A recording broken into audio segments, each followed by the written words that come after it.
go to this one here. This is reported by the BBC.com, and let's see. This is Ghislaine Maxwell.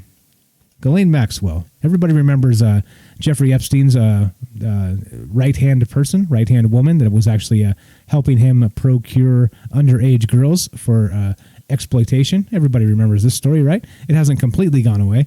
So this is reported today, and Ghislaine Maxwell has asked a U.S. judge to release her under a proposed $28.5 million bail package as she awaits trial on sex crime charges. The British socialite is accused of helping the convicted sex offender Jeffrey Epstein groom young girls. A court filing released on Monday said Miss Maxwell vehemently maintains her innocence and asked to be freed from jail until her trial. She wants instead to be confined to her home and protected by armed guards. Judge Allison Nathan could rule on this latest bail question in New York by the end of the year. Miss Maxwell's previous request for bail, when she was arrested in July, was denied for clearly obvious reasons, right? She has means, she's rich, she can disappear, and yeah, so I think she's probably a flight risk, you would say, in my opinion, right? If you're a judge, I would say yeah, or maybe she ends up, at the bottom of the ocean type of situation, like Ghislaine Maxwell didn't kill herself. We can probably say that now, which is a terrible thing to say, but well.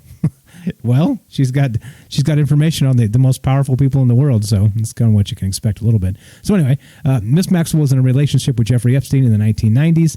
The financier died in a prison cell in August last year as he awaited trial on sex trafficking charges, more than a decade after he was convicted for soliciting prostitution from a minor. Now, 4 of the charges against Miss Maxwell relate to the years between 1994 and 1997, when prosecutors say she helped Epstein groom girls as young as 14. The other 2 charges are allegations of perjury in 2016. So she faces up to 35 years in prison if convicted in her trial, which is scheduled to begin next July. So, this is she's got to stay in jail until July, till trial comes, right? Holy smokes.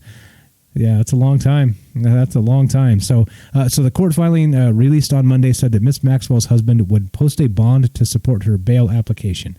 Financial documents with the filing said he had been married since 2016, but do not name her partner. I didn't even know she was married.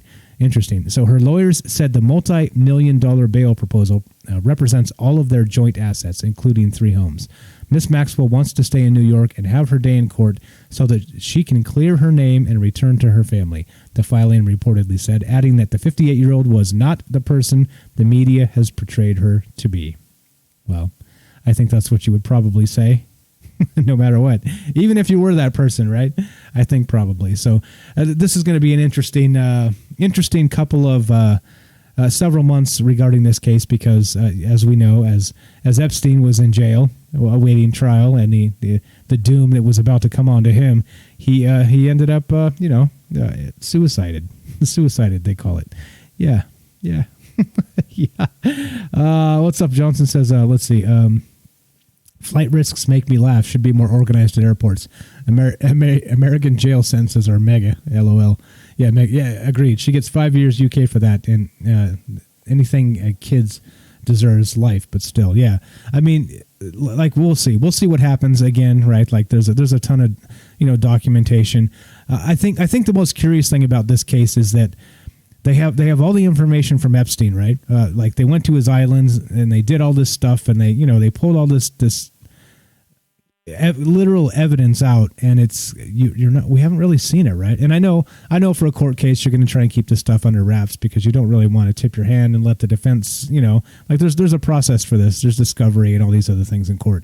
There's rules, so you can't really just let all the information out. But it's a little bit mind-boggling to me that we haven't heard anything, like kind of no leaks about what they found on the island or any of like his house that they're about to demolish. They sold one of his homes, I think in Florida it was, to a new developer who's going to just knock it down. I mean, there's evidence. There's going to be evidence there, but it just seems like we're not. We're going to collect the evidence and make it disappear into the bowels of the government. It doesn't make sense to me. A little bit disheartening that people can get away with a